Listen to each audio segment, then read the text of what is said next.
keep training. If you are just starting, just take it easy as possible. So we have to have a realistic goals. So just enjoy the journey, not the destination. This is my first time in IPI. So this is a very memorable experience, especially nga kanang naka-podium char. Actually, I am already an elite runner when I was young, like around 12 years old. And every day, even weekdays and weekends, I still do my training.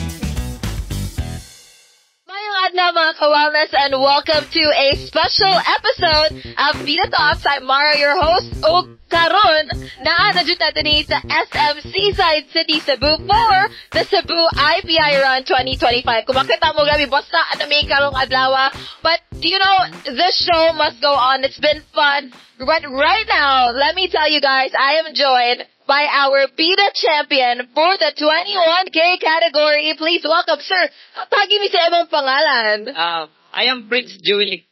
Prince. See, Prince right here is our top one runner for the 21K category. Believe on ako nimo, Prince. Kaya ba mo guys, all throughout the day, gaawan. Wala ko nidagan na, pero basa kay ko kay nauwanan. Imagine 21 kilometers of running, and you finished it in more than an hour lang, more or less, Prince. 1 hour, 16 minutes. Amazing. 17 seconds, yeah. Wow, 1 hour, 16 minutes, and 17 seconds. Gusto mo yung pag-train. How was your training like preparing for today's run? Oh, well, I have my training. I have weekly block na training. So, I am very well trained na runner. So, I also races. So, mga national, international races. So, manang expensive mi sa training. Wow, so dili ba ako mo-shock kay international races also. So, dili ka bag-o, ani. This your first time sa IPI run. So. This is second time I was, sorry. This is my second time I was first 2018. Wow, 2018. So, last year, wala ako ka-appeal kay, there was a conflict. There's a national game na I have to attend because for ranking. So, goal kay ko ato, but now, I am able to join. 2018 ka nag-start. Consistent ba ni 2018, 19, 20? Ano ka join? Or? I was joining sa kaning race 2018. Diba na naman is 2018? Yes. Yeah. Pero I was started running since I was 2 years old. But the IPI run itself, every year ka gonna join aside or except for last year? Correct. Oh, wow. Amazing. Ganun pa kasi mo races before, naka-place ba ka? Top 1 ba gyapon ka? 2018, yes. Well, first. Wow, your first IPI run, top 1 said ka. Pila na ka years ka? I mean, 2018 to 2025, and right now, mo tanong ko, what was your biggest challenge training before this marathon? Well, of course, there's anong lack of sleep because I am working, and so I have to train. Yeah. And I have to mentor some of my athletes, so it would take time. Yeah. Makuha gid sa oras. So, in order to manage lang yun, kinanglan yun po ko, pero malapas ko sa tulog. Yeah. Mada. Pero, as much as possible, dapat masayom yung tulog. Yeah. So, that is the biggest challenge of me. But the training itself, nag-enjoy mo ko, so, yeah. dili kayo sa ingana, dili ka, struggle. As they say, if you enjoy what you're doing, if you love what you're doing, it's like nothing at all. Moingon siya, wala siya tulog, kuwang sa tulog, pero like number 1, gihapon.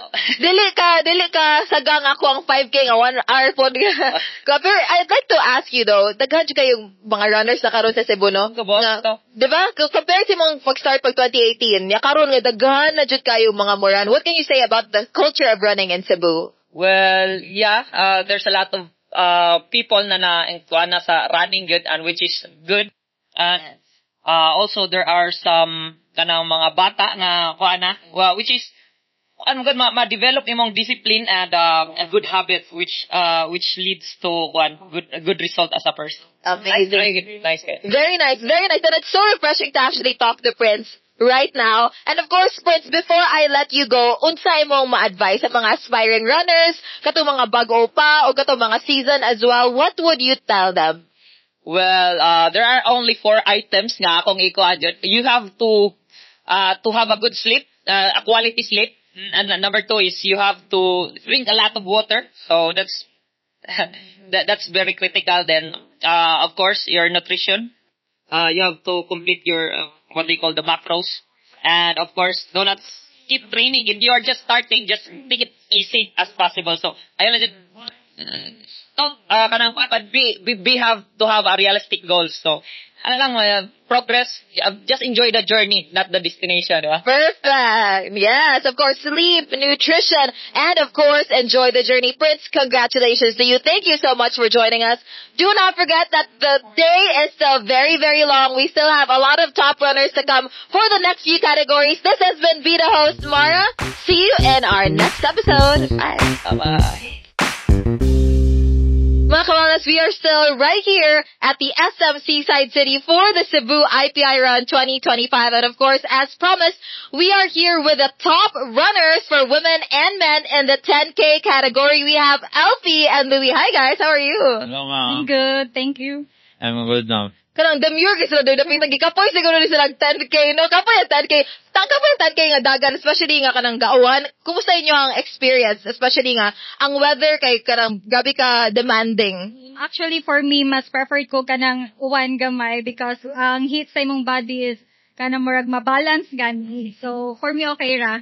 Ikaw, sir? For me, ma'am, ang route karon ma'am is challenging, ma'am, because wala ko naanad sa kanang rainy nga duwa, ma'am, kay sa amo kay man kanang init sige.